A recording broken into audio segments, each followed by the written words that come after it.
ओम शांति। आज बाबा के 14/6/21 के महावाक्य हैं। मुरली का टाइटल है मीठे बच्चे बाप के साथ साथ तभी चल सकेंगे जब इस पुरानी दुनिया से बेहद का वैराग्य होगा। प्रश्न है, भगवान समर्थ होते हुए भी उसके रचे हुए यज्ञ में विघ्न क्यों पड़ते हैं? भगवान समर्थ होते हुए भी उसके रचे हुए यज्ञ में विघ्न क्यों पड़ते हैं? उत्तर, क्योंकि रावण भगवान से भी तीखा है। जरूर जब उसका राज्य छीना जाएगा तो वह विघ्न डालेगा ही। शुरू से लेकर ड्रामा अनुसार इस यज्ञ में विघ्न पड़ते ही आए हैं, पड़ने ही हैं। हम पतित दुनिया से पावन दुनिया में ट्रांसफ़र हो रहे हैं तो जरूर पतित मनुष्य विघ्न डालेंगे। गीत हैं ओ दूर के मुसाफिर। ओम शांति। मीठे मीठे रूहानी बच्चों ने गीत की लाइन सुनी। जैसे वेद शास्त्र आदि भक्ति मार्ग का रास्ता बताते हैं, वैसे गीत भी थोड़ा रास्ता बताते हैं। वह तो कुछ समझते नहीं। शास्त्रों की कथाएं आदि सुनना वह जैसे कि है कनरस। अब बच्चे जानते हैं दूर देश का मुसाफिर किसको कहा जाता है। आत्मा जानती है हम भी दूर के मुसाफिर हैं, हमारा घर शांति धाम है। मनुष्य इन बातों को नहीं समझे तो गोया कुछ नहीं समझे। बाप को न जानने से सृष्टि चक्र को कोई भी नहीं जानते हैं। यह आत्मा समझती है कि शिव बाबा कहते हैं मैं टेम्पररी जीव आत्मा बनता हूँ, तुम स्थायी जीव आत्मा हो। मैं सिर्फ संगम पर ही टेम्पररी जीव आत्मा हूँ, सो भी तुम्हारे मुवाफिक नहीं बनता।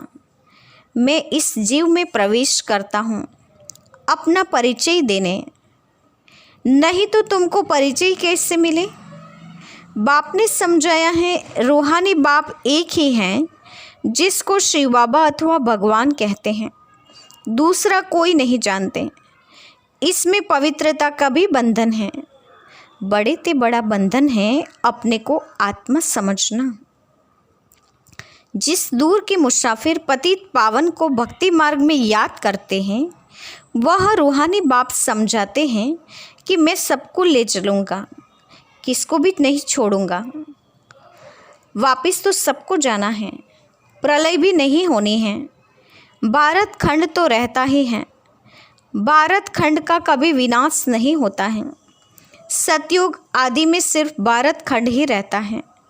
कल्प के संगम पर जब बाप आते हैं तो आदि सनातन देवी देवता धर्म स्थापन करना होता है, बाकी सब धर्म विनाश होने हैं।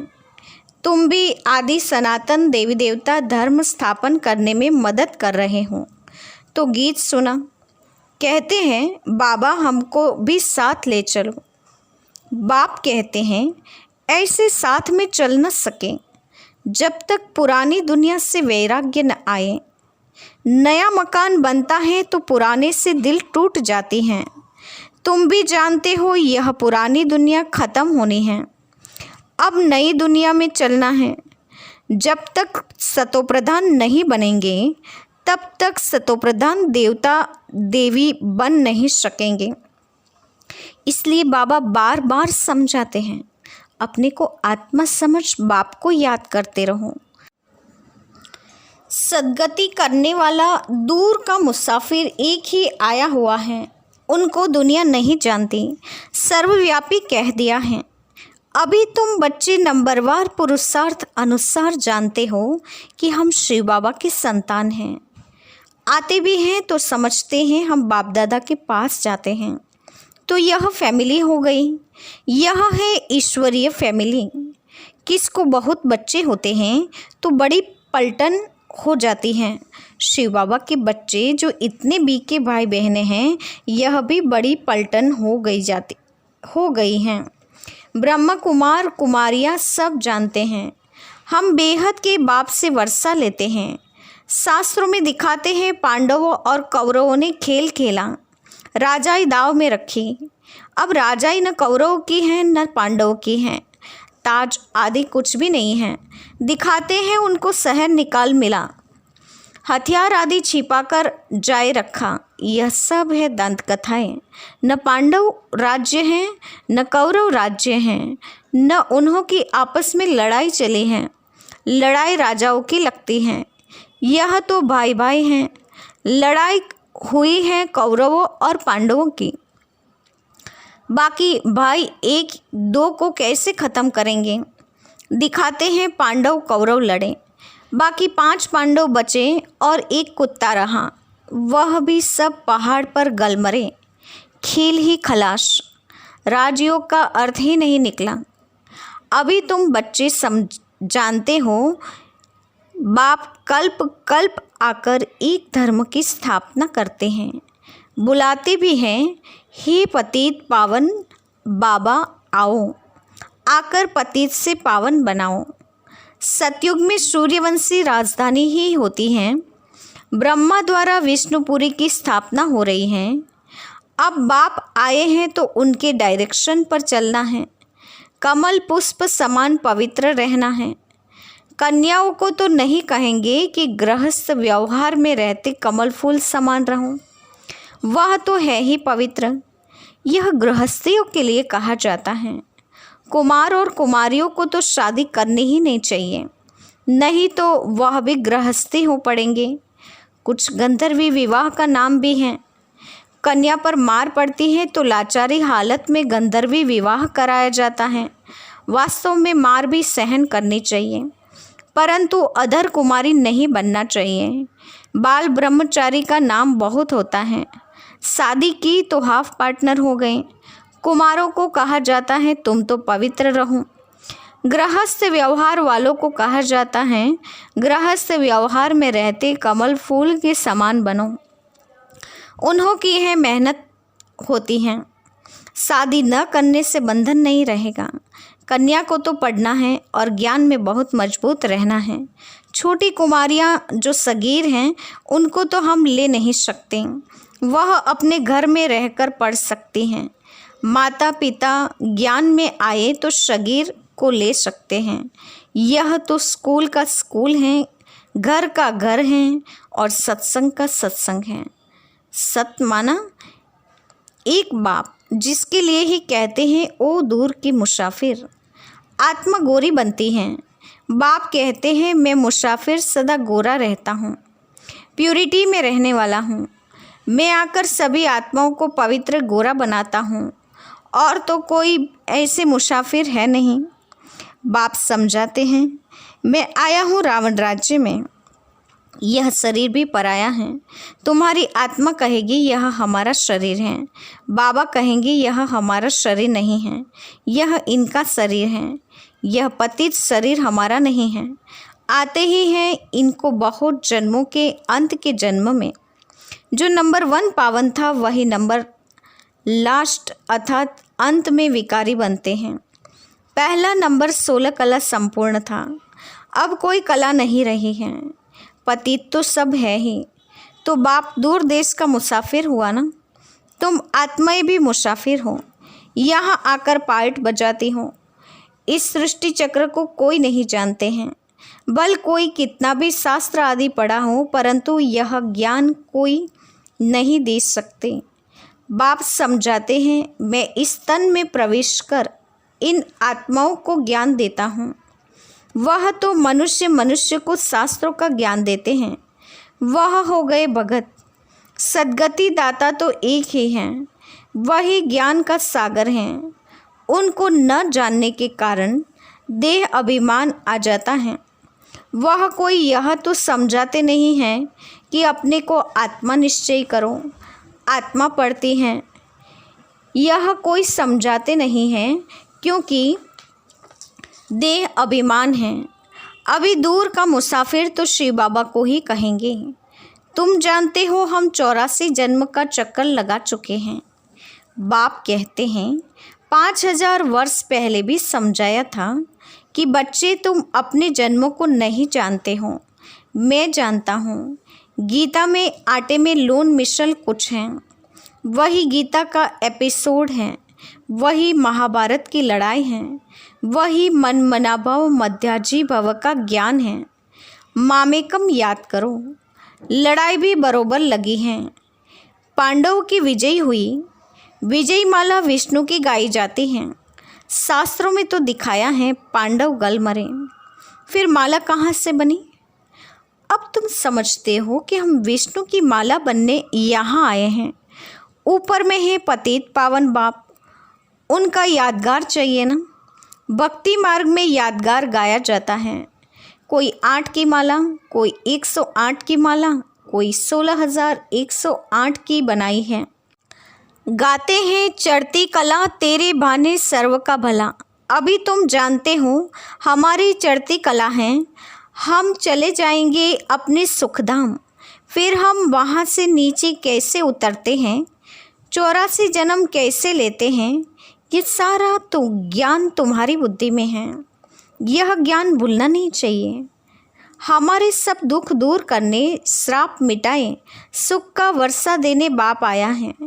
रावण के श्राप से सबको दुख होता है, तो अब बाप को और वर्षे को याद करना है। तुम जानते हो हम सूर्यवंशियों ने भारत में राज्य किया। भारत में ही शिव बाबा आते हैं। भारत ही स्वर्ग था। यह घड़ी घड़ी बुद्धि में याद करना पड़े। जिसकी 84 का चक्र नहीं खाया होगा वह न धारणा करेंगे न कराएंगे। उसके लिए समझा जाएगा कि इसने 84 जन्म नहीं लिए हैं। यह देरी से आते हैं, स्वर्ग में नहीं आते हैं। पहले पहले जाना तो अच्छा है ना। नए मकान में पहले खुद रहते हैं, फिर किराए पर चढ़ाते हैं, तो वह फिर सेकंड हैंड हुआ ना। सतयुग है नई दुनिया, त्रेता सेकंड हैंड कहेंगे। तो अब बुद्धि में आता है हम स्वर्ग नई दुनिया में जाएं। पुरुषार्थ करना है, प्रजा भी बनती जाएगी। तुमको मालूम पड़ता जाएगा कि माला में कौन कौन पिरोस सकते हैं। अगर किसको सीधा कहा जाए कि तुम नहीं आएंगे तो हार्ट फेल हो जाए, इसके लिए कहा जाता है कि पुरुषार्थ करो। अपनी जांच करो कि हमारा बुद्धियोग भटकता तो नहीं है। तुम्हारा शिव बाबा से कितना लव होता जाता है। कहते भी हैं हम बाप दादा के पास जाते हैं, शिव बाबा से दादा द्वारा वर्षा लेने जाते हैं। ऐसे बाप के पास तो कई बार जाएं, परंतु गृहस्थ व्यवहार भी संभालना है। बल बहुत धनवान है, परंतु इतनी फुर्सत नहीं, पूरा निश्चय नहीं। नहीं तो मास 2 मास बाद आकर रिफ्रेश हो सकते हैं। उनको घड़ी घड़ी कशीश होगी। सुई पर जंग चढ़ी हुई होती है तो चुंबक इतना खींचता नहीं है। जिनका पूरा योग होगा उनको झट कशिश होगी, भाग आएंगे। जितनी कट उतरती जाएगी उतनी कशिश होंगी। हम चुंबक से मिले। गीत हैं, चाहे मारो चाहे कुछ भी करो, हम दर्द से कभी नहीं निकलेंगे। परंतु वह अवस्था तो पिछाड़ी में होगी। कट निकली हुई होगी तो वह अवस्था होगी। बाप कहते हैं हे आत्माएं, मन मना भव, रहो भल अपने गृहस्थ व्यवहार में। ऐसे नहीं कि यहाँ भाग कर आए बैठ जाना है। सागर पास बादल को आना है रिफ्रेश होने, फिर सर्विस पर जाना है। बंधन जब खलास हो तो सर्विस पर जा सकें। माँ बाप को अपने बच्चों को संभालना है, बाप की याद में रहना है, पवित्र बनना है। बाप ने समझाया है। अनेक प्रकार के विघ्न ज्ञान यज्ञ में पड़ते हैं। कहते हैं ईश्वर तो समर्थ हैं, फिर विघ्न क्यों? मनुष्य को पता ही नहीं है रावण भगवान से भी तीखा है। उनकी राजाई छीनी जाती है तो अनेक प्रकार के विघ्न पड़ते रहते हैं। ड्रामा प्लेन अनुसार फिर भी विघ्न पड़ेंगे। शुरुआत से लेकर पतितों के विघ्न पड़ते हैं। शास्त्रों में भी लिख दिया है कृष्ण को 16,108 पटरानियाँ थीं। सर्प ने डसा, राम की सीता चुराई गई। अब रावण स्वर्ग में कहाँ से आए हैं? झूठ तो बहुत हैं। कहते हैं विकार बिगर बच्चे कैसे होंगे, उनको पता ही नहीं। जो वर्षा लेने वाले होंगे वही आकर समझेंगे। तो इस ज्ञान यज्ञ में असुरों के विघ्न पड़ते हैं। पतित को असुर कहा जाता है। है ही रावण संप्रदाय, अभी तुम संगम पर हो। रावण राज्य से किनारा कर लिया है, फिर भी कुछ लेस आती हैं। यह बुद्धि में ज्ञान है कि हम जा रहे हैं, बैठे तो यहाँ ही हैं। बुद्धि में ज्ञान है, बैठे यहाँ हो, परंतु उनसे जैसे तुमको वैराग्य है। यह छुई दुनिया कब्रिस्तान बननी है। भिन्न भिन्न पॉइंट्स से समझाया जाता है, वास्तव में तो एक ही पॉइंट है, मन मना भव। कितनों की चिट्ठियाँ आती हैं, बाबा हम बांधेली हैं। हाँ, एक द्रौपदी तो नहीं है, हजारों हो जाएगी। अभी तुम पतित दुनिया से पावन दुनिया में ट्रांसफ़र हो रहे हो। जो कल पहले फूल बने होंगे वही निकलेंगे। गार्डन ऑफ अल्लाह की यहाँ स्थापना होगी। कोई कोई तो ऐसे अच्छे अच्छे फूल होते हैं जो देखने से ही आराम आ जाता है। नाम ही है किंग ऑफ फ्लावर्स। 5 रोज से रखा तो भी खिला रहेगा, खुशबू फैलती रहेगी। यहाँ भी जो बाप को याद करते और दिलाते हैं उनकी खुशबू फैलती है, सदैव खुश रहते हैं। ऐसे मीठे मीठे बच्चों को देख बाप हर्षित होते हैं। उन्हों के आगे बाबा की ज्ञान डांस अच्छी होती है। अच्छा, मीठे मीठे सिकिलदे बच्चों के प्रति माता पिता बाप दादा का याद प्यार और गुड मॉर्निंग। रूहानी बाप की रूहानी बच्चों को नमस्ते और याद प्यार। पूरी मुरली का धारणा युक्त मुख्य सार। पहले पॉइंट, ज्ञान और योग में मजबूत बनना है। अगर कोई बंधन नहीं है तो बंधनों में जानबूझकर नहीं फंसना है, बाल ब्रह्मचारी होकर रहना है। दूसरे पॉइंट, अभी हमारी चढ़ती कला है। बाबा हमारे सब दुख दूर करने, श्राप मिटाएं, वर्षा देने आए हैं। बाप और वर्षे को याद कर अपार खुशी में रहना है। जांच करनी है कि हमारा बुद्धि योग कहाँ भटकता तो नहीं है। आज का वरदान है, स्वमान में स्थित रहें, देह अभिमान को समाप्त करने वाले सफलता मूर्त भव। स्वमान में स्थित रहें, देह अभिमान को समाप्त करने वाले सफलता मूर्त भव। विस्तार है, जो बच्चे स्वमान में स्थित रहते हैं वही बाप के हर फरमान का सहज ही पालन कर सकते हैं। स्वमान भिन्न भिन्न प्रकार के देह अभिमान को समाप्त कर देता है, लेकिन जब स्वमान से स्व शब्द भूल जाता है और मान सान में आ जाते हो तो एक शब्द की गलती से अनेक गलतियां होने लगती हैं। इसलिए मेहनत ज़्यादा और प्रत्यक्ष फल कम मिलता है। लेकिन सदा स्वमान में स्थित रहो तो पुरुषार्थ व सेवा में सहज ही सफलता मूर्त बन जाएंगे। आज का स्लोगन है, तपस्या करनी है तो समय को बचाओ, बहाना नहीं दो। तपस्या करनी है तो बहाने समाप्त करके समय की बचत करनी है। आज के मुख्य पॉइंट्स हैं। आज विशेष बाबा ने हम बच्चों को बताया है कि मैं तुम बच्चों को अपने साथ ले जाने के लिए आया हूँ, लेकिन साथ वही चल सकते हैं जो बुद्धि से पुरानी दुनिया से वैराग्य आ चुका है। बाबा ने कहा फिर भी मैं सबको ले जाऊँगा, किसी को नहीं छोड़ूंगा, वापस सबको ही जाना पड़ेगा, क्योंकि सद्गति करने वाला दूर का मुसाफिर अभी हम बच्चों को लेने आया है। साथ ही बाबा ने बताया कि ये भगवान का रचा हुआ यज्ञ, फिर भी उसमें विघ्न क्यों? क्योंकि बाबा कहते हैं रावण का राज्य अभी छीना जाता है तो ज़रूर वो विघ्न डालेंगे, क्योंकि रावण भगवान से भी तीखा हो गया है। यज्ञ में विघ्न शुरू से पड़ते आए हैं और पड़ते रहेंगे। पतित ही विघ्न डालते हैं। अभी इस पतित दुनिया को ही नई दुनिया में ट्रांसफ़र करना है, तो पतित मनुष्य ज़रूर विघ्न डालेंगे। साथ ही बाबा ने कहा कि मैं आया हूँ रावण राज्य में, ये शरीर भी पराया है, तुम्हारी तरह नहीं है। बाप अभी दूर देश का मुसाफिर, हम बच्चों को 16 कला संपूर्ण बनाने के लिए आए हैं। ज्ञान के सागर को न जानने के कारण देह अभिमान में आ जाते हैं। साथ ही बाबा ने कहा सतयुग है नई दुनिया और त्रेता है सेकंड हैंड की दुनिया।